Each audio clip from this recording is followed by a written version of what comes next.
आपको 13 जुलाई से जो बिहार पुलिस का एग्ज़ाम होने वाला है, तो आप उसकी तैयारी अच्छे से कीजिए, क्योंकि जो भी स्टूडेंट आपको तैयारी बिहार पुलिस का ये सोच के नहीं कर रहा है कि बिहार पुलिस में आपको लो लेवल का क्वेश्चन पूछेगा, या जो मतलब बहुत अच्छे से तैयारी नहीं कर रहा है, कम तैयारी कर रहा है, उसका आपको सिलेक्शन मतलब होना बहुत मुश्किल है। क्योंकि बिहार पुलिस के भी आपको क्रैक करने के लिए बहुत अच्छे से आपको तैयारी करना चाहिए, कि इसमें आपको क्वेश्चंस का लेवल लो लेवल का भी क्वेश्चन पूछता है और हाई लेवल का भी क्वेश्चन पूछता है, और आपको जो स्कोर होता है, जो कट ऑफ मार्क्स होता है वो हाई आता है, इसलिए आपको अच्छे से तैयारी करना चाहिए। जैसा कि आप सभी लोग को पता है कि हम लोग आपको रेगुलर आपको 10 बजे से एडिटोरिया का जो 7500 बुक है उसका प्रैक्टिस सेट लेकर आते हैं। अभी तक हम लोग 1 से लेकर 32 तक जो प्रैक्टिस सेट वो करवाया जा चुका है। इसका आपको वीडियो हमारे प्लेलिस्ट में मिल जाएगा, तो वहाँ से आप देख सकते हैं। आज का हम लोग क्लास में आपको प्रैक्टिस सेट नंबर जो 33 है उसको करवाएंगे विथ फुल एक्सप्लेनेशन। तो सभी लोग क्लास में जुड़ जाइए, अपने अपने ग्रुप में शेयर कर दीजिए, ताकि अधिक से अधिक लोग ज्वाइन कर सके। हम लोग क्लास को स्टार्ट करते हैं, ठीक है। हम लोग आपको क्वेश्चन इसका स्क्रीन पर दिखाया जाएगा और आंसर आपको कमेंट करके बताना होता है। चलिए, पहला नंबर क्वेश्चन का आंसर बताएंगे।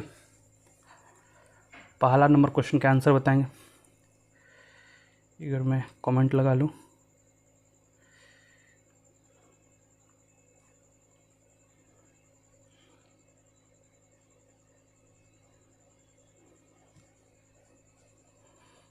पहला नंबर क्वेश्चन का आंसर बताएंगे।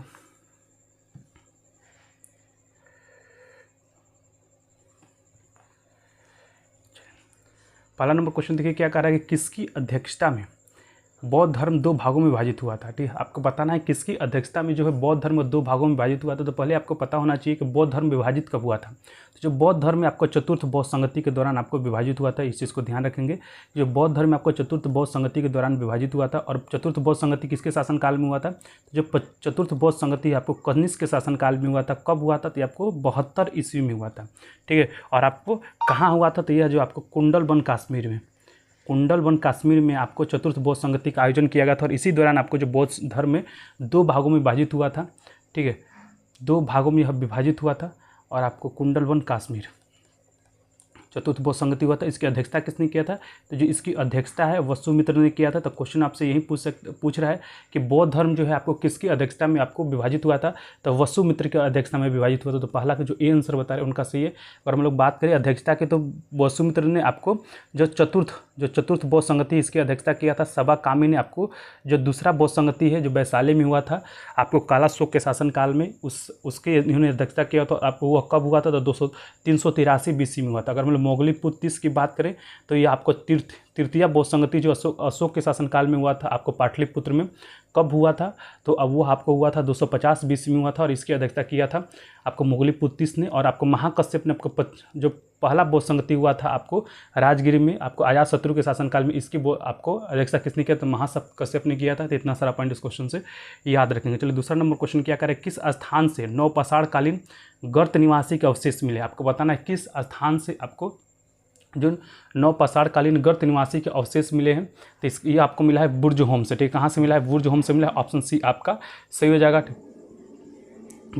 बुर्ज होम से मिला, ऑप्शन सी आपका सही हो जाएगा। हम लोग आपको बात करें आपको चिरांद की, चिरांद कहाँ पे है? तो आपको चिरांद जो है आपको बिहार के सारण जिले में है। बिहार के जो सारण जिले में यहाँ पे आपको चिरांद है। दमदमा कहाँ पे है बताइए? दमदमा कहाँ पे? तो आपको यूपी में है। दमदमा कहाँ पे? यूपी में आपको प्रतापगढ़ में, यूपी के प्रतापगढ़ जिले में आपको दमदमा है, प्रतापगढ़। और आपको बुर्ज होम कहाँ पे बताइए? तो बुर्ज होम आपको ये जम्मू और कश्मीर में। इतना सारा पॉइंट इस क्वेश्चन से याद रखेंगे। जो दूसरा का आपको जो 3 आंसर बता रहे हैं उनका सही। चलिए, तीसरा नंबर क्वेश्चन क्या करेगा? प्रश्नो उपनिषद किस वेद का उपनिषद? आपको बताना जो प्रश्नो उपनिषद है वो किस वेद का आपको उपनिषद है। तीसरा नंबर क्वेश्चन का आंसर बताएंगे, तो यह आपको है। ठीक, तीसरा नंबर क्वेश्चन ये आपको अथर्ववेद किसका है? तो अथर्ववेद का ऑप्शन ए आपका सही। अगर हम लोग अथर्ववेद की बात करें तो सबसे नया वेद कौन सा है? तो सबसे नया वेद आपको अथर्ववेद है। और सबसे पुराना वेद कौन सा है? तो जो सबसे पुराना जो वेद है आपको ऋग्वेद है। इतना सारा पॉइंट इस क्वेश्चन से याद रखेंगे। चलिए, नेक्स्ट क्वेश्चन को बढ़ते हैं। तीसरा का जो ए आंसर बता रहे हैं उनका सही है। नेक्स्ट क्वेश्चन, चौथा और 5वां नंबर क्वेश्चन का आंसर बताएंगे। सभी लोग क्लास को जरूर लाइक कीजिएगा, अपने अपने ग्रुप में जरूर शेयर कीजिएगा, ताकि जो भी इंटरेस्टेड लोग हैं जो आपको जो जीके जिसके इंपॉर्टेंट क्वेश्चन का प्रैक्टिस करना चाहते हो वो हमारे साथ जुड़ के क्वेश्चन का प्रैक्टिस कर सकते हैं। चलिए, चौथा नंबर क्वेश्चन क्या कह रहा है?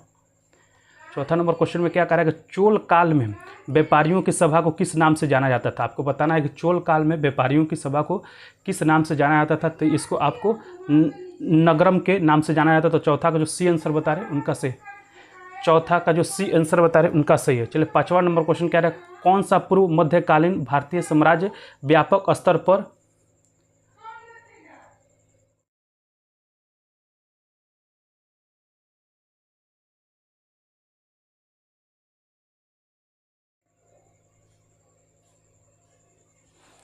कौन सा पूर्व मध्यकालीन भारतीय साम्राज्य व्यापक स्तर पर स्थानीय स्वशासन के लिए प्रसिद्ध था। आपको बताना 5वां नंबर क्वेश्चन में कौन सा पूर्व मध्यकालीन भारतीय साम्राज्य व्यापक स्तर पर स्थानीय स्वशासन के लिए प्रसिद्ध था। तो यह जो है आपको चोल शासक था। ठीक है, ऑप्शन बी आपका सही हो जाएगा। चोल वंश का स्थापना किसने किया? तो चोल वंश का जो स्थापना आपको विजयालय ने किया है, इस चीज़ को भी ध्यान रखेंगे। विजयालय ने आपको चोल वंश का स्थापना किया था। ठीक, चलिए नेक्स्ट क्वेश्चन को बढ़ते हैं।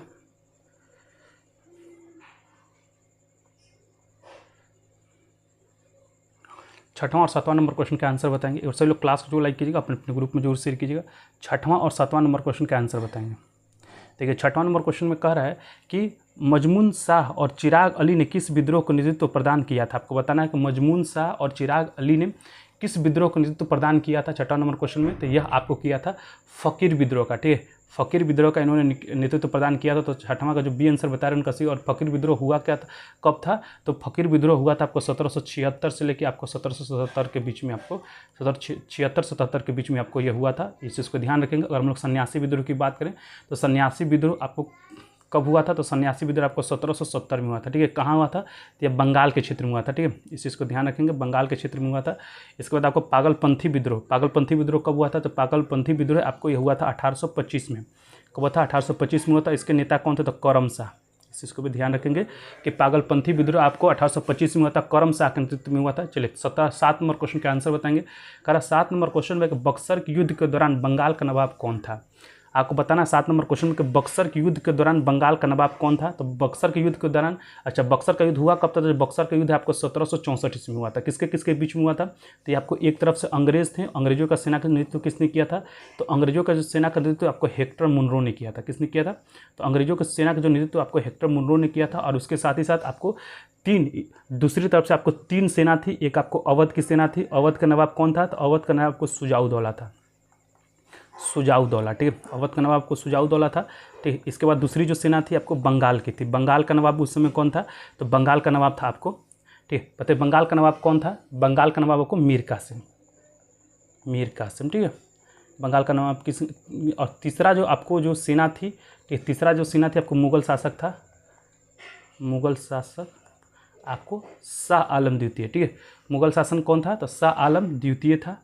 शाह आलम द्वितीय आपको ये तीनों सेना ने मिलकर आपको अंग्रेजों के विरुद्ध लड़ा था, लेकिन आपको अंग्रेज जीत गए थे। अंग्रेजों की सेना के अंदर आपको हेक्टर मुनरो ने किया था। तो आपसे पूछ रहा है तो बक्सर के युद्ध के बाद बंगाल का नवाब कौन था? तो बंगाल का नवाब कौन था? आपको मीर कासिम था। ऑप्शन ए आपका सही हो जाएगा। चलिए नेक्स्ट क्वेश्चन की बात है। सिराजुद्दौला आपको पलासी के युद्ध के दौरान था, ये भी आपको याद रखेंगे। जो पलासी का युद्ध हुआ था तो उस समय आपको बंगाल का नवाब कौन था? तो आपको सिराजुद्दौला था। और पलासी का युद्ध कब हुआ था? जो पलासी का युद्ध है आपको 1757 ईस्वी में हुआ था, आपको सिराजुद्दौला और आपको रॉबर्ट क्लाइव के बीच में। ठीक, इस पॉइंट को भी याद रखें। चलिए 8वां नंबर क्वेश्चन क्या कह रहा है कि भारत में किस वायसराय को भारत में स्थानीय स्वायत्त शासन का जनक माना जाता है। बहुत ईजी क्वेश्चन, आपको बताना है कि भारत में किस वायसराय को भारत में स्थानीय स्वशासन का जनक माना जाता है। तो यह आपको लॉर्ड रिपन को कहा जाता है। ऑप्शन आपका डी सही हो जाएगा। और यह इन्होंने कब इस प्रस्ताव को पारित किया था? तो 1882 में पारित किया था। ये भी पॉइंट आपको याद रखना है। चलिए लॉर्ड डफरिन की अगर हमारे बात बताएं, लॉर्ड डफरिन के कार्यकाल में ही आपको कांग्रेस का स्थापना हुआ था। आपको याद रखिएगा कि कांग्रेस का स्थापना किस वायसराय के शासनकाल में हुआ था। तो जो कांग्रेस का स्थापना है आपको 28 दिसंबर 1885 को हुआ था। और उस समय भारत का वायसराय कौन था? तो लॉर्ड डफरिन था। इस चीज़ को याद रखें। लॉर्ड डलहौजी की अगर बात करें तो भारत में पहली बार जो techno creativity, thank you for joining, हम लोग रेगुलर आपको 10 बजे से क्वेश्चन का प्रैक्टिस कराते हैं। अगर हम लोग लॉर्ड डलहौजी की बात करें तो भारत में पहली बार जो रेल है वो लॉर्ड डलहौजी के शासनकाल में चलाया गया था। भारत में हड़प की जो नीति है वो आपको 1757 ठीक, उस समय आपको जब कराया गया था लॉर्ड डलहौजी, उससे भारत का वायसराय था। हड़प की नीति के दौरान आपको किसने लाया था हड़प की नीति? तो लॉर्ड डलहौजी ने लाया था। इस चीज़ को भी ध्यान रखेंगे। ठीक है, लॉर्ड कैनिंग की अगर बात करें तो भारत का प्रथम वायसराय, अगर भारत का प्रथम वायसराय कौन है? तो आपको लॉर्ड कैनिंग। और जो 1857 के क्रांति का जो नेतृत्व है, 1857 का जो क्रांति हुआ था उस समय आपको भारत का वायसराय कौन था? तो लॉर्ड कैनिंग था। ये भी पॉइंट आपको याद रखना है। ठीक है, और आपको यहाँ से एक और क्वेश्चन पूछता है कि उस समय आपको ब्रिटेन का प्रधानमंत्री कौन था? तो पामर्स्टन। ठीक है, पामर्स्टन था। इस चीज़ को आपको ध्यान रखना है। 1857 क्रांति के समय आपको वायसराय लॉर्ड कैनिंग था और प्रधानमंत्री थे पामस्टन। ठीक है, चलिए 9 नंबर क्वेश्चन का आंसर बताएंगे कि निम्न में से किस एक का संरक्षण भारतीय नागरिकों का मूल कर्तव्य है। आपको बताना है कि निम्न में से किस एक का संरक्षण जो है भारतीय नागरिकों का मूल कर्तव्य है। तो आपको वन्य प्राणी का जो संरक्षण है भारतीय नागरिकों का आपको मूल कर्तव्य, ऑप्शन ए आपका सही हो जाएगा। अगर हम लोग भारत के नागरिकों का जो मूल कर्तव्य के बारे में बात करें तो बताइए मूल कर्तव्य भारतीय संविधान में कब शामिल किया गया था। तो जो मौलिक कर्तव्य भारतीय संविधान में जो 42वां, हाँ, किस एग्जाम से टेक्नो क्रिएटिविटी पूछ रही है कि किस एग्जाम से रिलेटेड है। तो भाई ये आपको 75 एडिटोरिया का बुक है, उससे अब यह क्वेश्चन पर सेट पर दिन हमको एक दिन में एक सेट कराया जाता है, जिसमें आपको 50 इंपॉर्टेंट जी का क्वेश्चन होता है। ये आपको बिहार पुलिस से लेके और बीपीएससी के एग्जाम के लिए बहुत इंपॉर्टेंट है। तो आप किसी भी एग्जाम की तैयारी करते हो, आपने सुना होगा 75 एडिटोरिया का जो बुक है उसी का आपको आज के दिन में सेट नंबर 33 करवा रहे हैं। और ऑलरेडी हम लोग सेट नंबर 1 से लेकर 32 तक जो सेट है ऑलरेडी हम लोग करवा चुके हैं। इसका जो वीडियो आपको प्लेलिस्ट में मिल जाएगा। आज के दिन हम लोग सेट नंबर 33 करवा रहे हैं। ठीक है, तो चलिए हम आप हमारे साथ जुड़िए और क्वेश्चन का प्रैक्टिस करिए। हम लोग रेगुलर आपको सुबह में, अगर आपको हम क्यूज का टाइमिंग बताएं क्वेश्चन का प्रैक्टिस करने का, तो सुबह में हम लोग 8 बजे आपको पॉलिटी के क्वेश्चन का प्रैक्टिस सुबह में 8 बजे आपको करंट अफेयर क्वेश्चन का प्रैक्टिस कराते हैं। 9 बजे आपको पॉलिटी क्वेश्चन का प्रैक्टिस कराते हैं। फिर आपको 10:30 बजे आपको कल से बिहार के प्राचीन इतिहास से संबंधित क्वेश्चन का बिहार स्पेशल जो जीके है वो कल से शुरू किया जाएगा 10:30 बजे। तो आप भी वहाँ ज्वाइन करके क्वेश्चन का प्रैक्टिस कर सकते हैं। सुबह में 10:30 बजे याद रखेंगे, और फिर रात के 10 बजे फिर हम लोग का लास्ट क्लास होता है। और यह जो क्लास आपको होता है जो 75 एडिटोरिया का बुक है उसका एक सेट हम लोग एक दिन में करवाते हैं। और आपको रात के 8 बजे हम लोग आपको बिहार पुलिस स्पेशल आपको क्यूज भी कराया जाता है। तो आप वहाँ भी ज्वाइन करके क्वेश्चन का प्रैक्टिस कर सकते हैं। ठीक है, चलिए वन्य प्राणी, अगर हम लोग आपको मौलिक कर्तव्य के बारे में बात करें तो जो मौलिक कर्तव्य भारतीय संविधान में आपको 42वां संविधान संशोधन जो है 1976 में हुआ था, उसके तहत आपको भारतीय संविधान में जोड़ा गया था। किस समिति की सिफारिश पर जोड़ा गया था, तो सरदार स्वर्ण सिंह समिति की सिफारिश पर आपको जोड़ा गया था। ये भी चीज़ याद रखेंगे। और आपको मौलिक कर्तव्य किस देश से लिया गया, तो रूस से लिया गया था। मौलिक कर्तव्य के बारे में और बताएं तो मौलिक कर्तव्य, ठीक है, आपको कौन से मौलिक कर्तव्य से संबंधित भाग कौन सा है, तो भाग आपको 4A है। ठीक है, मौलिक कर्तव्य से संबंधित भाग कौन सा है, 4 है। और अनुच्छेद कौन सा है, तो 51 है। ठीक है, तो इतना सारा पॉइंट इस क्वेश्चन से याद रखेंगे। वर्तमान में आपको मौलिक कर्तव्यों की संख्या कितना है, तो 11 है। ये भी पॉइंट आपको याद रखना है कि आपसे क्वेश्चन आपसे पूछा जा सकता है। चलिए 10 नंबर क्वेश्चन क्या कर रहा है कि लाभ के पद का निर्धारण निम्न में से कौन करता है। लाभ के पद का जो निर्धारण है निम्न में से कौन करता है, तो यह आपको संसद करता है। ऑप्शन ए आपका करेक्ट हो जाएगा। तो 10वां का जो ए आंसर बता रहे हैं उनका सही है। ठीक है, आपको अभी ना आपको जो भी आपके जो भी स्टूडेंट जो आपको जो दोस्त हैं जो आपको GK GS current affair polity हो या आपको हिस्ट्री के क्वेश्चन का प्रैक्टिस करना चाहते हैं तो हमारे साथ जुड़कर क्वेश्चन का प्रैक्टिस कर सकते हैं। हम लोग रेगुलर आपको 400 प्लस क्वेश्चन का जो प्रैक्टिस है वो करवाते हैं। अगर आपको रेगुलर आपको 400 प्लस क्वेश्चन का प्रैक्टिस कीजिएगा हमारे साथ, अगर 30 दिन भी आप क्वेश्चन का प्रैक्टिस करते हैं तो ऑलमोस्ट आपको 12,000 क्वेश्चन आपको पर माह आपको हम लोग प्रैक्टिस कराते हैं। और प्रैक्टिस उसकी हम लोग केवल क्वेश्चन और आंसर ही नहीं बताते हैं, उसके साथ साथ उससे संबंधित फैक्ट भी बताते हैं, जिससे आपका रिविजन भी साथ साथ होते रहता है। ठीक है, तो ये हमारे साथ आकर क्वेश्चन का प्रैक्टिस करते हैं तो ये आपको फ़ायदा हो जाता है। चलिए 11वें नंबर क्वेश्चन का आपको आंसर बताना है। देखिए 11वें नंबर क्वेश्चन में क्या कह रहा है कि भारतीय संविधान के किस अनुच्छेद के तहत अंतर्राष्ट्रीय समझौते को प्रभावी बनाने हेतु संसद राज्य सूची के विषय पर कानून बना सकता है। आपको बताना है कि भारतीय संविधान के किस अनुच्छेद के तहत अंतर्राष्ट्रीय समझौते को प्रभावी बनाने हेतु संसद जो है राज्य सूची के विषय पर कानून बना सकता है। तो यह आपको अनुच्छेद 243 के अंतर्गत बना सकता है। तो ऑप्शन आपका सी सही हो जाएगा। तो जो आपको 11 का सी आंसर बता रहे हैं उनका सही है। चलिए नेक्स्ट क्वेश्चन को बढ़ते हैं। 12 नंबर क्वेश्चन। सब लोग क्लास को जरूर लाइक करेंगे, अपने अपने ग्रुप में जरूर शेयर कीजिएगा। 12 नंबर क्वेश्चन। चलिए 12 नंबर देखिए क्वेश्चन क्या कर रहा है कि ध्यानाकर्षण सूचना का प्रावधान निम्न में से किससे संबंधित है। जो आपको ध्यानाकर्षण सूचना का जो प्रावधान है निम्न में से किससे संबंधित है, तो ये आपको स्थगन प्रस्ताव से संबंधित है। तो ऑप्शन डी आपका सही हो जाएगा। नेक्स्ट क्वेश्चन कर रहे हैं 13 नंबर क्वेश्चन में कि सरकार के निम्न प्रणालियों में से किसमें द्विसदनीय पद्धति का अनिवार्य लक्षण है। आपको बताना है कि सरकार के निम्न प्रणालियों में से किसमें आपको द्विसदन पद्धति का अनिवार्य लक्षण है। तो ये आपको जिसका सही आंसर हो जाएगा संघीय प्रणाली। ठीक है, संघीय प्रणाली में है। तो अगर हम लोग संघीय प्रणाली की बात करें, ठीक है, देखिए संघीय प्रणाली की अगर बात करें तो संघीय प्रणाली भारत के जो भारत के संविधान में संघीय प्रणाली वो किस देश से लिया गया है, तो जो संघीय प्रणाली आपको कनाडा से लिया गया है। ठीक है, इस चीज़ को याद रखेंगे। संसदीय प्रणाली कहाँ से लिया गया, तो संसदीय प्रणाली आपको ब्रिटेन से लिया गया, यूके।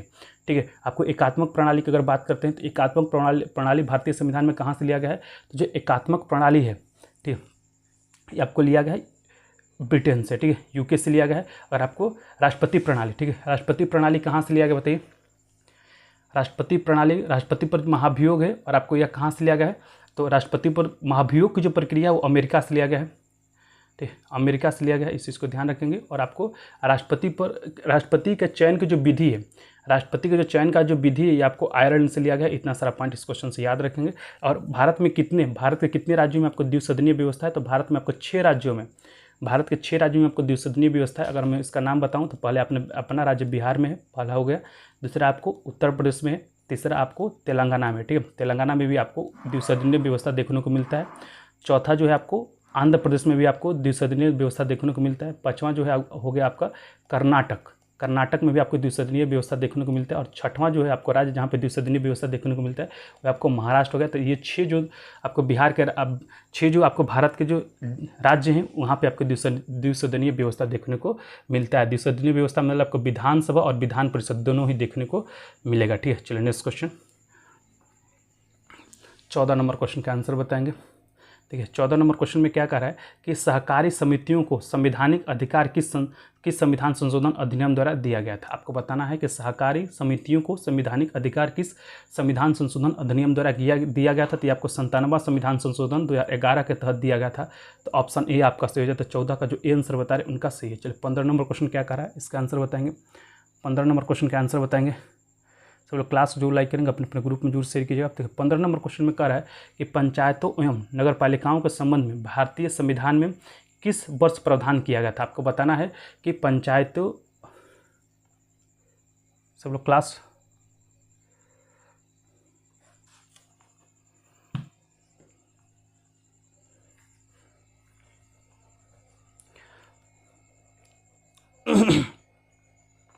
तो क्या कह रहा है 15 नंबर क्वेश्चन में कि पंचायतों एवं नगर पालिकाओं के संबंध में भारतीय संविधान में किस वर्ष प्रावधान किया गया था। तो आपको पता है यह जो प्रावधान है यह किया गया था आपको 1993 में। ठीक है, कब किया गया था, 1993 में किया गया था। और आपको कौन सा संविधान संशोधन था, 73वां संविधान संशोधन जो 1993 के तहत किया गया था।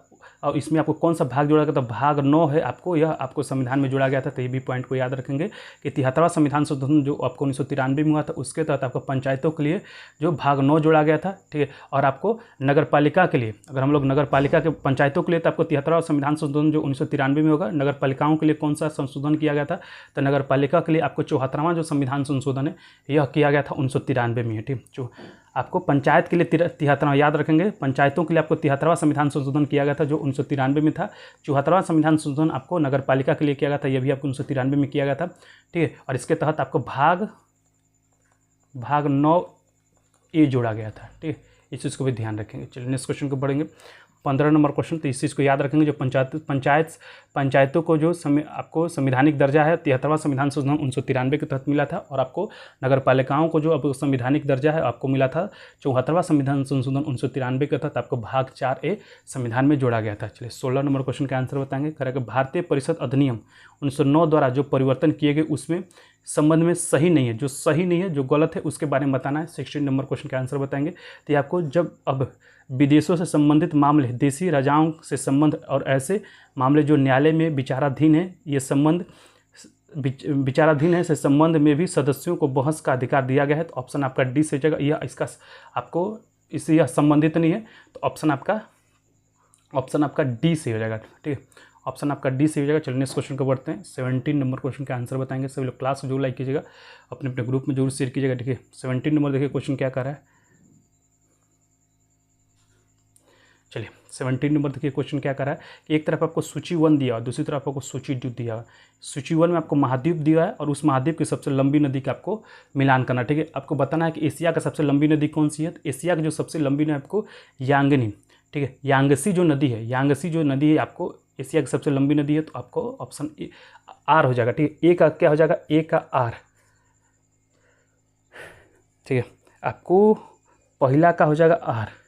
ठीक है, तो पहला का आर किसमें में है, ठीक है, पहला का आर किसमें में है, तो आपको पहला का आर है आपको ऑप्शन ए में है और ऑप्शन आपका सी में है। ठीक है, ऑप्शन ए में है और ऑप्शन सी में है। इसके बाद देख लेते हैं यूरोप की सबसे लंबी नदी कौन सा है। तो अच्छा, यांगसी नदी का आपको लंबाई कितना है, तो यांगसी नदी की जो लंबाई आपको 6300 किलोमीटर है, ये भी आपको याद रखना है। ठीक है, यूरोप की अगर हम बात करें तो यूरोप की सबसे लंबी नदी कौन सी है, तो वोल्गा नदी। हिस्ट्री प्लस पॉलिटी का डिस्कशन कीजिए सर। सूरज संध्या, ठीक है, मैं आपको बता दूं सूरज कि हम लोग रेगुलर अगर आप हिस्ट्री की बात करते हैं तो सुबह आपको 10:30 बजे से केवल और केवल हिस्ट्री के क्वेश्चन का प्रैक्टिस कराया जाता है। ठीक है, इसके बाद आपको अब सुबह में 9 बजे से केवल और केवल पॉलिटिक क्वेश्चन का प्रैक्टिस कराया जाता है। आज के क्लास में हम लोग उच्च न्यायालय से, ठीक है, आपको क्या करते हैं कि हम लोग जो चैप्टर वाइज आपको प्रैक्टिस कराया जाता है। आज के क्लास में हम लोग आपको उच्च न्यायालय से संबंधित क्वेश्चन का प्रैक्टिस किए हैं। ऑलरेडी आपको सर्वोच्च न्यायालय और आपको बहुत सारे जो 30-35 क्लास आपको पॉलिटी का करवाया जा चुका है, आप वीडियो देख सकते हैं, प्लेलिस्ट में मौजूद है। इसके साथ ही साथ हम लोग हिस्ट्री का जो क्वेश्चन का जो प्रैक्टिस है रोज सुबह में 10:30 बजे कराते हैं। आप जुड़िए और क्वेश्चन का प्रैक्टिस कीजिए। आज की क्लास में हम लोगों ने आपको प्राचीन इतिहास, जो भारत का जो प्राचीन इतिहास है यह ख़त्म किए हैं। ठीक है, कल से आपको बिहार से संबंधित जो जीके है, इतिहास से जो प्राचीन है उससे जुड़े, बिल्कुल।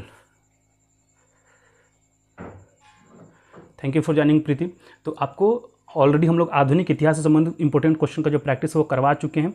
आपको मध्यकालीन इतिहास से संबंधित क्वेश्चन का जो प्रैक्टिस है वो करवा चुके हैं। प्राचीन इतिहास से संबंधित जो क्वेश्चन का प्रैक्टिस करवा चुके हैं। उसके साथ ही साथ आपको बिहार का जो आधुनिक भारत से संबंधित क्वेश्चन का भी प्रैक्टिस करवाया जा चुका है। बिहार के मध्यकालीन इतिहास से संबंधित भी क्वेश्चन का प्रैक्टिस कराया जा चुका है। और कल से आपको बिहार का प्राचीन इतिहास से संबंधित जो क्वेश्चन का प्रैक्टिस कराया जाएगा। और जैसे ही आपको ये सभी समाप्त हो जाएंगे, आपको हम लोग भूगोल से संबंधित जो क्वेश्चन का प्रैक्टिस वो कराएंगे। पहले आपको भारत का भूगोल कराएंगे, उसके बाद आपको, ठीक है, पहले आपको भारत का भूगोल कराएंगे, उसके बाद आपको बिहार का भूगोल से संबंधित क्वेश्चन का प्रैक्टिस। सूरज गुप्ता, बिल्कुल, बीपीएससी 4.0 के लिए हिस्ट्री पॉलिटी कराया जाएगा। अभी बिहार बीपीएससी स्पेशल ही ये आपको बैच लेकर आएंगे, जिसमें एक क्लास केवल डेडिकेटेड टू आपको बीपीएससी होगा। उसमें केवल और केवल बीपीएससी के प्रीवियस क्वेश्चन और बीपीएससी से संबंधित जो प्रैक्टिस है उसका आपको डिस्कशन कराया जाएगा। एक समय हम निर्धारित करेंगे उसके लिए, अभी आपको नहीं है, कुछ ही दिनों में आपको निर्धारित करूंगा कब आपको ये सभी जो चीज़ें हैं ना आपको बीपीएससी के लिए भी कराया जाएगा। ठीक है, चलिए नेक्स्ट क्वेश्चन के, तो हम बता रहे थे कि जो एशिया की सबसे लंबी नदी कौन सी है? यांगसी नदी। इसका लंबाई कितना है? तो इसका जो लंबाई है 6300 है। ठीक है, ये सब चीज़ें याद रखेंगे। चलिए, यूरोप का सबसे लंबी नदी का नाम बताएंगे। तो यूरोप का जो सबसे लंबी नदी वोल्गा नदी। ठीक है, वोल्गा नदी यूरोप की सबसे लंबी नदी में से एक है। यह किस राज्य में, किस देश में बहता है? तो आपको रूस में बहता है। ठीक है, चलिए, ये आपको रूस में बहता है।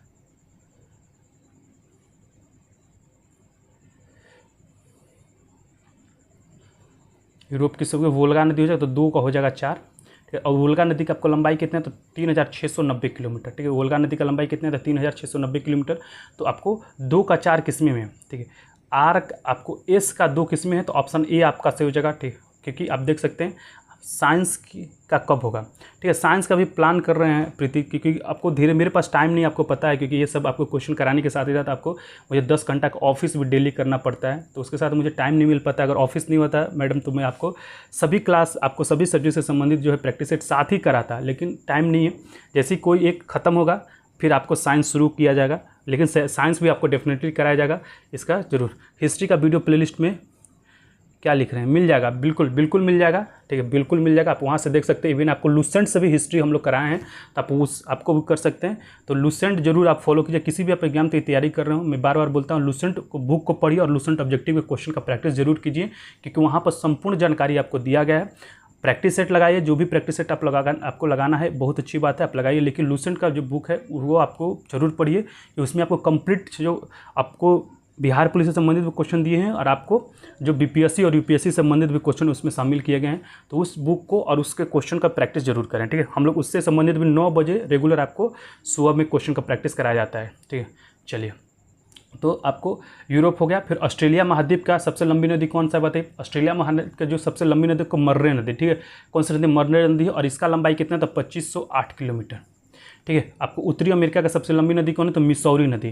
ठीक है, उत्तरी अमेरिका का सबसे लंबी नदी कौन सा? मिसौरी नदी, और इसका आपको लंबाई कितना है? तो 3767 किलोमीटर। ठीक है, फिर मैं आपसे क्वेश्चन पूछता हूँ कि आपको भारत की सबसे लंबी नदी कौन सा है? बताइए, भारत की सबसे लंबी नदी कौन सी है? तो भारत की अगर सबसे लंबी नदी आपसे पूछ दे तो गंगा नदी भारत की सबसे लंबी नदी है। ठीक है, गंगा नदी भारत के कितने राज्यों से होकर बहती है? तो गंगा नदी भारत के 5 राज्यों से होकर बहती है। कौन कौन सा राज्य? तो देखिए, उत्तराखंड हो जाएगा। ठीक है, इस उत्तराखंड के बाद आपको यूपी हो जाएगा था। ठीक है, तीसरा आपको बिहार हो जाएगा, बिहार में आपको बहती है, और चौथा आपको हो जाएगा झारखंड में सबसे छोटा हिस्सा जो आपको थैंक यू सूरज संध्या।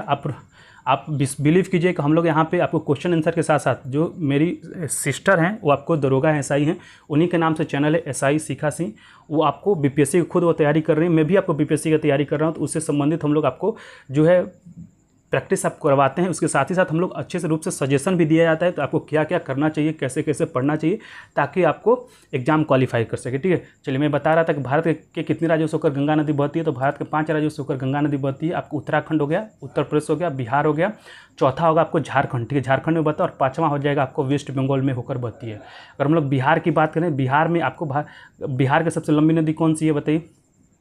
बिहार की सबसे लंबी नदी कौन की है? तो जो गंगा है आपको बिहार की सबसे लंबी। अच्छा, गंगा के भारत में लंबाई कितने? तो 2525 किलोमीटर। ठीक है, 2525 किलोमीटर ये आपको है, 2525 किलोमीटर को गंगा के भारत में लंबाई है। अगर हम लोग बिहार के सबसे, बिल्कुल बिहार के अगर सबसे लंबी नदी की बात करें तो बिहार की भी सबसे लंबी नदी आपको गंगा है, और इसका लंबाई कितना है? ठीक है, बिहार में गंगा की लंबाई कितना है तो बताइए? तो ये आपको 445 किलोमीटर। ठीक है, 445 किलोमीटर है। बिहार के कितने जिलों में होकर आपको गंगा बहती है? तो बिहार में आपको 12 जिला में होकर गंगा बहती है। बिहार में किस जिला में होकर आपको गंगा प्रवेश करता है? तो गंगा जो है प्रवेश आपको बक्सर जिला में करता है। ठीक है, इस चीज़ को ये ध्यान रखेंगे। और आपको किस जिला से होकर आपको गंगा जो बाहर निकलता है? तो बाहर आपको निकलता है कटिहार जिला से।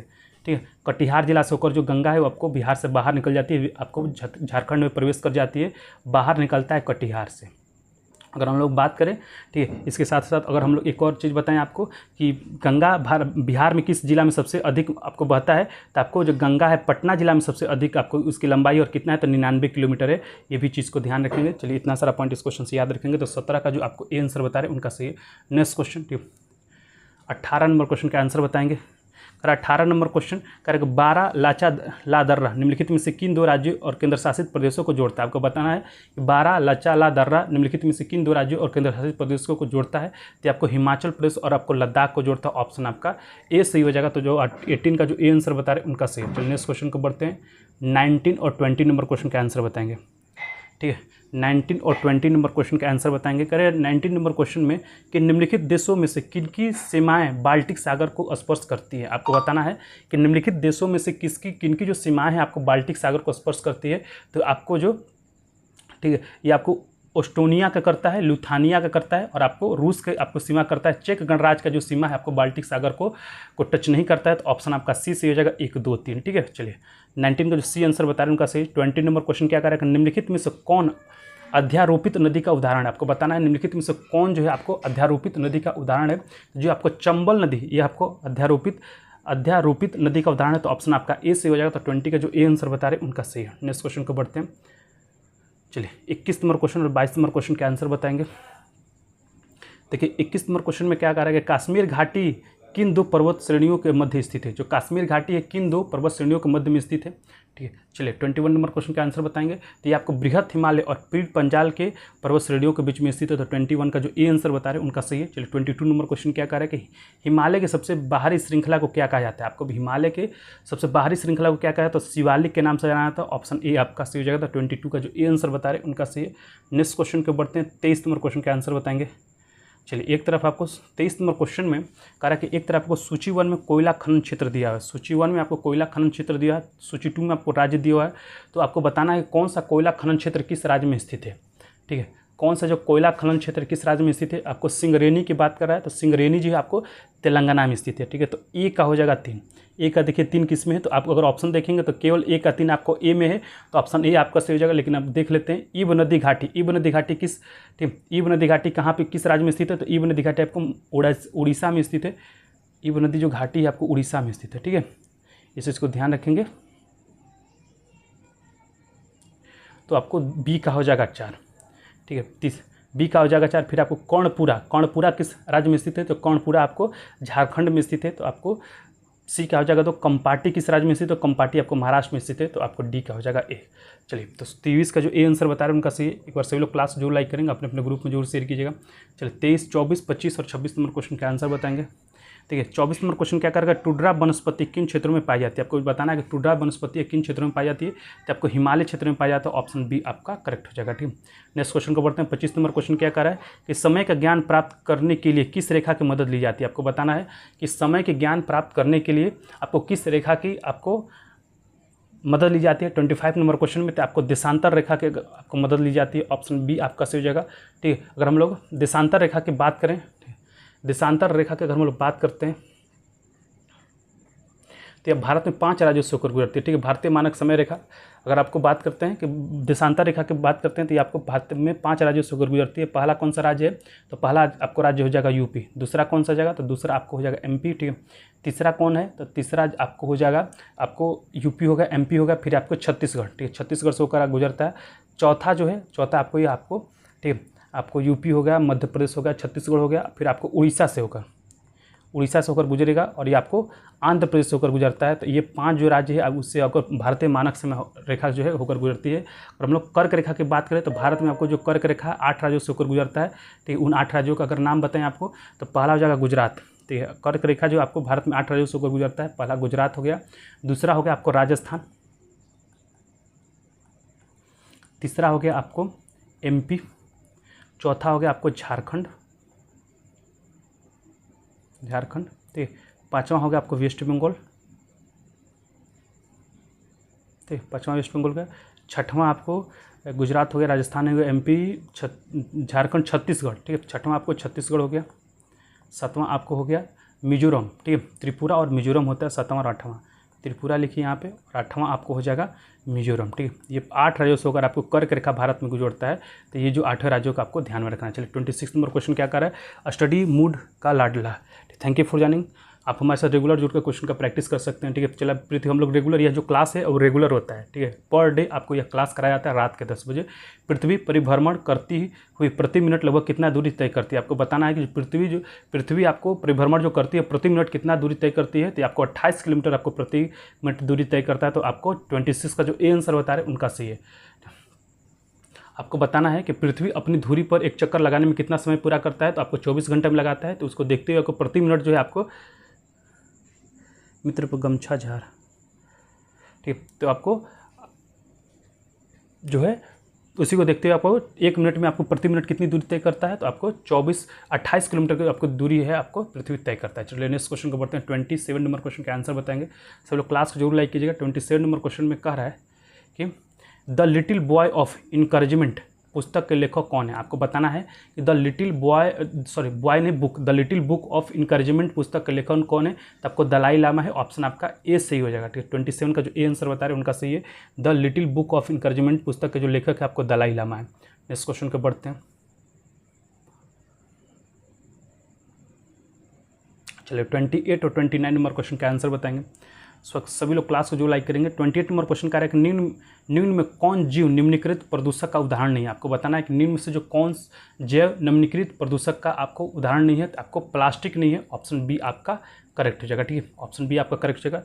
29 नंबर क्वेश्चन क्या करेगा, वायु प्रदूषण रोकथाम और नियंत्रण अधिनियम किस वर्ष पारित किया गया था। आपको बताना है कि वायु प्रदूषण रोकथाम और नियंत्रण अधिनियम किस वर्ष पारित किया गया, तो ये आपको 1981 में पारित किया गया। तो ऑप्शन आपका सी सही हो जाएगा। तो 29 का जो सी आंसर बता रहे हैं उनका सही। चलिए 30 नंबर क्वेश्चन, 30 और 31 नंबर क्वेश्चन देखिए। 30 नंबर क्वेश्चन क्या कह रहा है कि भूतापीय ऊर्जा से संबंधित क्षेत्र पुगा घाटी कहाँ स्थित है। आपको बताना है कि भूतापीय ऊर्जा से संबंधित क्षेत्र पुगा घाटी है वो कहाँ पे स्थित है, तो आपको लद्दाख में स्थित है। ऑप्शन आपका ए सही हो जाएगा। तो 30 का जो ए आंसर बता रहे हैं उनका सही है। चलिए 31 नंबर क्वेश्चन का आंसर बताएंगे। कह रहा है कि ब्रिटिश प्रधानमंत्री विंस्टन चर्चिल को खाली स्थान के लिए नोबेल पुरस्कार मिला था। आपको बताना है कि आपको ब्रिटिश प्रधानमंत्री विंस्टन चर्चिल को खाली स्थान किसके लिए आपको नोबेल पुरस्कार मिला था। तो पहले हम लोग नोबेल पुरस्कार की अगर बात करें तो नोबेल पुरस्कार है ये आपको कब शुरू किया गया था। जो नोबेल पुरस्कार है आपको 1901 में शुरू किया गया था। कब शुरू किया गया था, 1901 में शुरू किया गया था, ठीक है। और आपको भारत को जो प्रथम व्यक्ति कौन थे जिनको आपको नोबेल पुरस्कार मिला था, तो आपको रविन्द्रनाथ टैगोर को, भारत के प्रथम भारतीय जिनको आपको नोबेल पुरस्कार मिला था वो आपको रविन्द्रनाथ टैगोर थे। किसके लिए मिला था, तो इनको आपको 1913 में गीतांजलि के लिए मिला था, साहित्य के क्षेत्र में, ठीक है। 1913 में गीतांजलि के लिए साहित्य के क्षेत्र में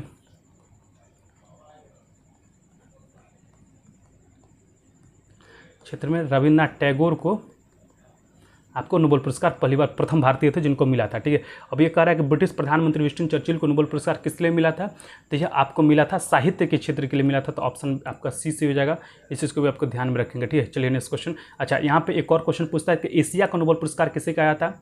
एशिया का नोबेल पुरस्कार किसे कहा था, तो रमन मैग्सेसे को, ठीक है। रमन मैग्सेसे जो पुरस्कार है आपको उसको एशिया का नोबेल पुरस्कार के रूप में जाना जाता है। क्या नाम है उसका, रमन मैग्सेसे, ठीक है। रमन मैग्सेसे पुरस्कार को आपको एशिया का नोबेल पुरस्कार के नाम से जाना जाता है। ये भी पॉइंट आपको याद रखना है। चलिए नेक्स्ट क्वेश्चन को बढ़ते हैं। 32 और 33 नंबर क्वेश्चन का आंसर बताएंगे। सब लोग क्लास को जो लाइक कीजिएगा, अपने अपने ग्रुप में जरूर शेयर कीजिएगा। कह रहा है 32 नंबर क्वेश्चन में कि एजेंडा 21 खाली स्थान में अनुशासित प्रक्रियाओं का एक समूह है। आपको बताना है कि जो एजेंडा 21 है वो किन अनुशासित प्रक्रियाओं का एक समूह है। तब रियो शिखर सम्मेलन 1992 का आपको एक समूह है, तो ऑप्शन डी आपका करेक्ट हो जाएगा। चलिए 33 नंबर क्वेश्चन का आंसर बताएंगे। 33 नंबर क्वेश्चन है कि भारत का प्रथम national centre for marine biodiversity किस शहर में स्थित है। आपको बताना है कि भारत का प्रथम national centre for marine biodiversity किस शहर में स्थित है। तो यह आपको स्थित है जामनगर। जामनगर कहाँ पे, तो आपको गुजरात में, ऑप्शन बी आपका सही हो जाएगा। इसका स्थापना कब किया गया, तो इसका जो स्थापना है 2011 में किया गया था। ये भी पॉइंट आपको याद रखना है। चलिए नेक्स्ट क्वेश्चन को बढ़ते हैं। 34 नंबर क्वेश्चन के आंसर बताएंगे। सब लोग क्लास जो लाइक कीजिएगा। 34 और 35 36 नंबर क्वेश्चन के आंसर बताएंगे। कह रहा है 34 नंबर क्वेश्चन में कि करो मरो नहीं मारो किस प्रधानमंत्री का नारा है। आपको बताना है कि मरो नहीं मारो किस प्रधानमंत्री का नारा है। तो ये आपको लाल बहादुर शास्त्री का नारा है, ऑप्शन आपका बी सही होगा। और लाल बहादुर शास्त्री ने ही जय जवान जय किसान का नारा दिया था। ये भी आपको ध्यान रखेंगे कि जय जवान जय किसान का नारा किसने दिया था। तो आपको जय जवान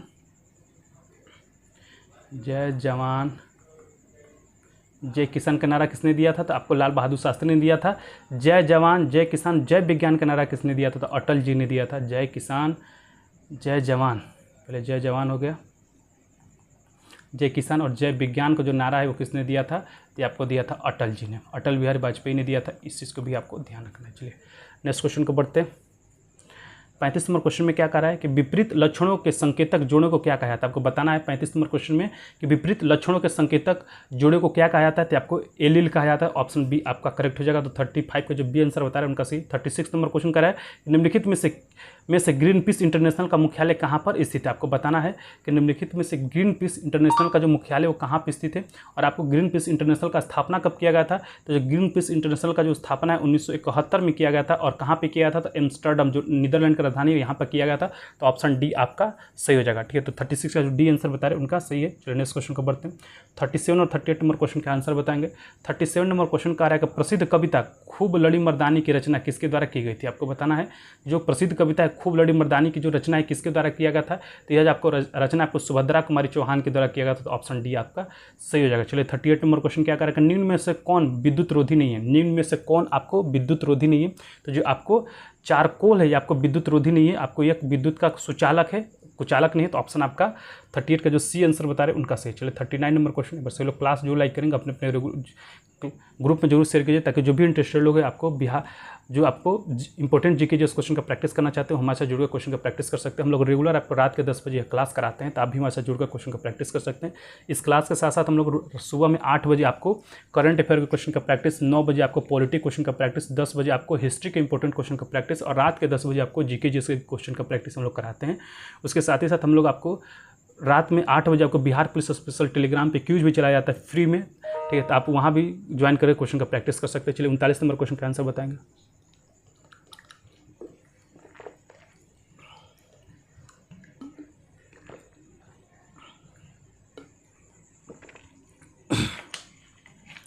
चलिए देखो 39 नंबर क्वेश्चन क्या कह रहा है कि ठोस अशुद्धियों के शुद्धिकरण के लिए निम्नलिखित में से कौन सी प्रक्रिया उपयोगी नहीं है। आपको बताना 39 नंबर क्वेश्चन में कि ठोस अशुद्धियों के शुद्धिकरण के लिए निम्नलिखित में से कौन सी जो प्रक्रिया है वो उपयोगी नहीं है।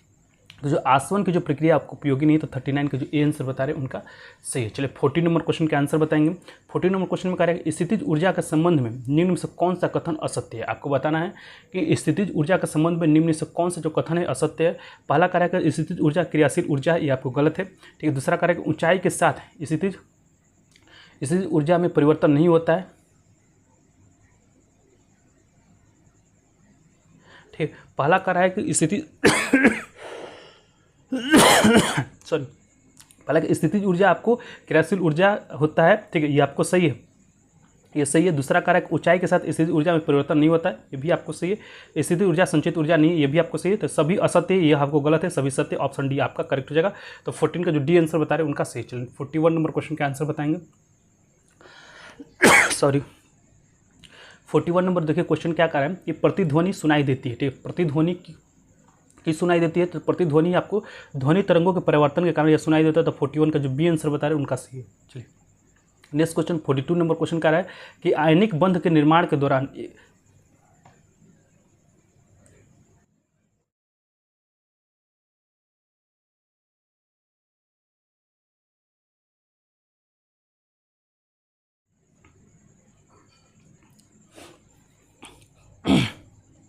चलिए 42 नंबर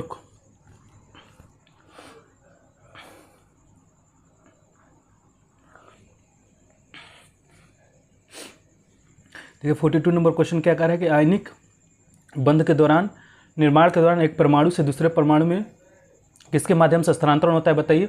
42 नंबर क्वेश्चन में तो ये आपको इलेक्ट्रॉन के माध्यम से होता है, तो ऑप्शन सी आपका सही हो जाएगा। तो 42 का जो सी आंसर बता रहे हैं उनका सही है। चलिए 43 और 44 नंबर क्वेश्चन का आंसर बताएंगे। देखिए 43 नंबर क्वेश्चन क्या कर रहा है कि निम्न कथनों पर विचार कीजिए, ठीक है, और जो कथन सही है उसके बारे में बताना है। निम्न कथन में विचार कीजिए, जो कथन सही है उसके आपको बारे में बताना है। पहला कार्य कि वर्ग 7a में के तत्वों की इलेक्ट्रॉन बंधुता उच्च होती है, ये आपको सही है। दूसरा कार्य सबसे अधिक इलेक्ट्रॉन की बंधुता फ्लोरीन की होती है, ये आपको गलत है। इसका होता है तो क्लोरीन का होता है, ठीक है। तो दूसरा जो कथन है वो गलत है। कह रहा है कि सबसे अधिक इलेक्ट्रॉन बंधुता फ्लोरीन की होती है, यह गलत है। किसका होता है? क्लोरीन का होता है। तीसरा कह रहा है कि निष्क्रिय गैसों का गलनांक निम्न होता है, ये आपको सही है। तो पहला और तीसरा सही हो जाएगा, दूसरा जो कथन है वो गलत है, इसलिए आपको ऑप्शन डी आपका करेक्ट हो जाएगा, ठीक है। चलिए 43, 44 नंबर क्वेश्चन का आंसर बताएंगे कि मानव शरीर में सबसे बड़ी अंतःस्रावी ग्रंथि निम्न में से कौन सी है। आपको बताना है 44 नंबर क्वेश्चन में कि मानव शरीर में सबसे बड़ी अंतःस्रावी ग्रंथि निम्न में से कौन सी है। तो ये आपको होता है थायराइड ग्रंथि, ठीक। कौन सा है? थायराइड ग्रंथि हो, तो ऑप्शन बी आपका करेक्ट हो जाएगा। तो 44 का जो बी आंसर बता रहे हैं उनका सही है। चलिए 45 और 46 नंबर क्वेश्चन का आंसर बताएंगे। देखिए 45 नंबर क्वेश्चन क्या करेगा? प्रकाश संश्लेषण रासायनिक अभिक्रिया होती है। जो प्रकाश संश्लेषण और रासायनिक अभिक्रिया किसका होता है? तो ग्रेना में होता है, ठीक, ग्रेना में होता है। ऑप्शन ए आपका सही हो जाएगा। 46 नंबर क्वेश्चन क्या कर रहा है? यदि मानव रुधिर की लाल रुधिर कोशिकाएं आरबीसी को पृथक किया जाता है, उन्हें सामान्य लवण के घोल में तनुकृत किया जाए तो आरबीसी के पर क्या प्रभाव होगा? आपको बताना है। यदि मानव रुधिर का लाल रुधिर कोशिकाएं आरबीसी को पृथक किया जाता है और अन्य सामान्य लवण के घोल में तनुकृत किया जाए तो आरबीसी पर क्या प्रभाव पड़ेगा? तो ये आपको होता है आरबीसी के व्यास में कोई परिवर्तन नहीं होगा, तो ऑप्शन डी आपका करेक्ट हो जाएगा। तो 46 का डी आंसर बता रहे हैं उनका सही है। चलिए नेक्स्ट क्वेश्चन को बढ़ते हैं। 47 नंबर क्वेश्चन, देखिए 47 और 48 नंबर क्वेश्चन का आंसर बताएंगे। कह रहा है 47 नंबर क्वेश्चन में कि बिहार में किस वर्ष चंपारण कृषि कानून को पारित किया गया था। आपको बताना है कि बिहार में किस वर्ष आपको चंपारण कृषि कानून को पारित किया गया था। पहले आपको बताना है कि कृषि चंपारण आंदोलन हुआ कब था। जो चंपारण आंदोलन है 1917 में हुआ था और यह गांधी जी का पहला आपको जन सत्याग्रह था, ठीक है। आपसे अगर क्वेश्चन आपसे पूछ दे कि गांधी जी का पहला सत्याग्रह कौन था, तो गांधी जी का जो पहला सत्याग्रह आपको चंपारण सत्याग्रह था और कब हुआ था? 1917 में हुआ था। और यह गांधी जी आपको राजकुमार शुक्ल, जो गांधी जी आपको राजकुमार शुक्ल के कहने पे आपको चंपारण आए थे। ये भी आपको पॉइंट इंपॉर्टेंट पॉइंट है, इसको याद रखेंगे। चलिए, और आपको फिर क्वेश्चन में पूछ रहा है कि बिहार में किस वर्ष चंपारण कृषि कानून पारित किया गया था। तो 1917 में तो आंदोलन हुआ, तो 1918 में आपको यह कानून पास हुआ था, तो ऑप्शन बी आपका सही हो जाएगा। चलिए 48 नंबर क्वेश्चन का आंसर बता कि वैसे पौधे जो पोषण के लिए सड़ी गली चीज़ों पर आश्रित रहते हैं वो क्या कहलाते हैं। आपको बताना है कि वैसे पौधे जो पोषण के लिए सड़ी गली चीज़ों पर आश्रित रहते हैं उसको क्या बोलते हैं। तो उसको बोलते हैं आपको मृतजीवी बोलते हैं। ऑप्शन आपका बी सही हो जाएगा, ठीक है। चलिए नेक्स्ट क्वेश्चन 40 नंबर क्वेश्चन और 50 नंबर क्वेश्चन के आंसर बताएंगे। कह रहा है 40 नंबर क्वेश्चन में कि सजीव पदार्थों में प्राकृतिक तत्वों के निम्नलिखित समूहों में कौन सा एक पृथ्वी के 99% से ज़्यादा बायोमास जैव भार बनाता है। बताना है 49 नंबर क्वेश्चन में कि सजीव पदार्थों में प्राकृतिक तत्वों के निम्नलिखित समूहों में कौन सा एक पृथ्वी के 99% से ज़्यादा बायोमास जैव भार बनाता है। तो ये आपको बनाता है HOC, ठीक है। ऑप्शन ए आपका करेक्ट हो जाएगा। नेक्स्ट क्वेश्चन को बढ़ते हैं 50 नंबर क्वेश्चन में कि निम्नलिखित में से कौन मानव जनित जीवों का एक उदाहरण है। आपको बताना है कि निम्नलिखित में से कौन जो है आपको मानव जनित जीवों का उदाहरण है। तो आपको फसली जो भूमि है यह आपको मानव जनित जीवों का एक उदाहरण है। तो 50 का जो डी आंसर बता रहे हैं उनका सही है। चलिए आज के क्लास में इतना ही। अभी आज के क्लास में आपको हम लोगों ने 33 नंबर जो प्रैक्टिस सेट वो कराया है। कल के क्लास में आपको 34 नंबर जो प्रैक्टिस सेट वो कराया जाएगा। अभी तक ऑलरेडी हम लोग आपको 1 से लेकर 32 तक जो आपको प्रैक्टिस सेट वो करवाया जा चुका है। इसका जो आपको वीडियो है हमारे प्लेलिस्ट में मिल जाएगा, तब वहाँ से आप देख सकते हैं, ठीक है। जो अभी तक नहीं देखे, कुछ स्मरणीय तत्व दिया हुआ है, हम लोग उसको देख लेते हैं। देखिए आपको शुंग वंश के बारे में आपको कुछ स्मरणीय तत्व दिया है, उसके बारे में हम लोग देख लेते हैं। पहला कार्य शुंग वंश की स्थापना पुष्यमित्र शुंग ने किया था। बिल्कुल सही, ठीक है। शुंग वंश का स्थापना किसने किया था? जो शुंग वंश का स्थापना आपको पुष्यमित्र शुंग ने किया था। जो पुष्यमित्र शुंग था ये आपको मुगल सेना में एक सेनापति था, ठीक है। इसको याद रखेंगे। जो पुष्यमित्र शुंग था आपको मुगल सेना में ठीक, ये आपको मौर्य सेना में, मुगल सेना नहीं, आपको मौर्य सेना में आपको यह सेनापति था।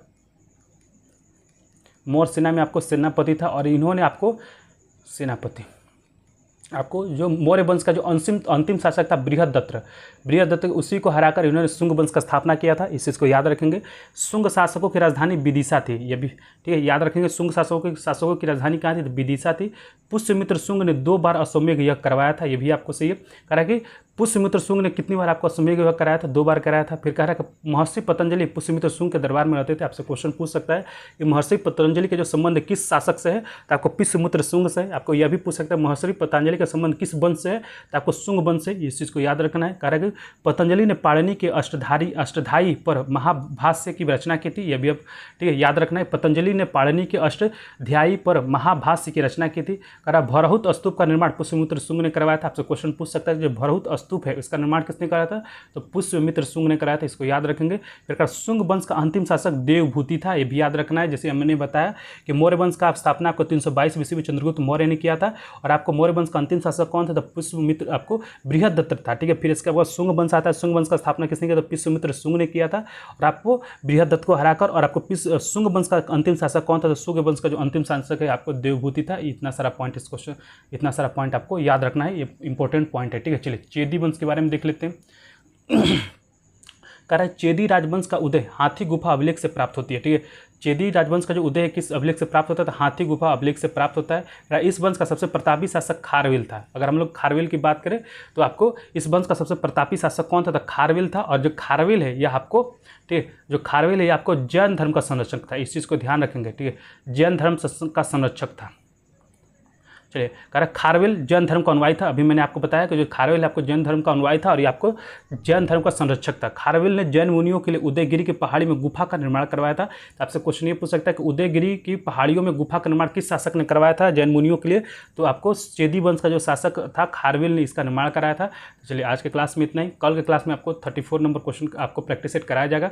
मैं आपको बता दूँ एक बार फिर से, क्यूज़ का टाइमिंग आपको 8 बजे से करंट अफेयर के इंपॉर्टेंट क्वेश्चन, 9 बजे से आपको पॉलिटिक इंपॉर्टेंट क्वेश्चन का जो प्रैक्टिस है, 10 बजे से हम लोग आपको हिस्ट्री के इंपॉर्टेंट क्वेश्चन का प्रैक्टिस कराते हैं। और रात के 10:30 बजे सुबह में ये कराया जाता है। और रात के 10 बजे आपको इंपॉर्टेंट जीके जिस क्वेश्चन का प्रैक्टिस कराया जाता है। तो आप भी हमारे साथ जुड़े क्वेश्चन का प्रैक्टिस कर सकते हैं। ये जो क्लासेज है आपको रेगुलर होता है, केवल संडे को छोड़कर, ताकि आगामी एग्जाम जो आपको है, जो 13 जुलाई से जो एग्जाम होने वाला आपका बिहार पुलिस का, उसको ध्यान में रखते हुए पूरा डिजाइन किया गया, जिससे आपको अधिक से अधिक क्वेश्चन का प्रैक्टिस कराया जा सके। हम लोग रेगुलर आपको ये सब क्लास कराते हैं, ठीक है। हम लोग पर डे आपको 400+ क्वेश्चन का प्रैक्टिस कराते हैं, ताकि आपको महीना भर में 12,000 क्वेश्चन, लगभग आपको 12,000 नहीं तो 10,000 क्वेश्चन का तो प्रैक्टिस हम लोग करवा ही देंगे आपको, ठीक है। अगर 10,000 पर आपको महीने पिक कीजिएगा तभी से आपको 1.5 मंथ है, तो मतलब आपको 12/6 कितना हो जाएगा, लगभग आपको 10 से 15,000 और से 18,000 क्वेश्चन का प्रैक्टिस कर लीजिएगा। तो ये आपको एग्जाम में जाने से पहले 18,000 क्वेश्चन का प्रैक्टिस करना आपके लिए बहुत ही फायदेमंद होगा। हम लोग क्वेश्चन के आंसर के साथ उससे संबंधित फैक्ट बताते हैं, जिससे आपका रिवीजन भी साथ साथ होते रहता है, ठीक है। चलिए आज की क्लास में इतना ही। बहुत बहुत धन्यवाद सभी लोग को ज्वाइन करने के लिए। नेक्स्ट क्लास आपको रात सुबह में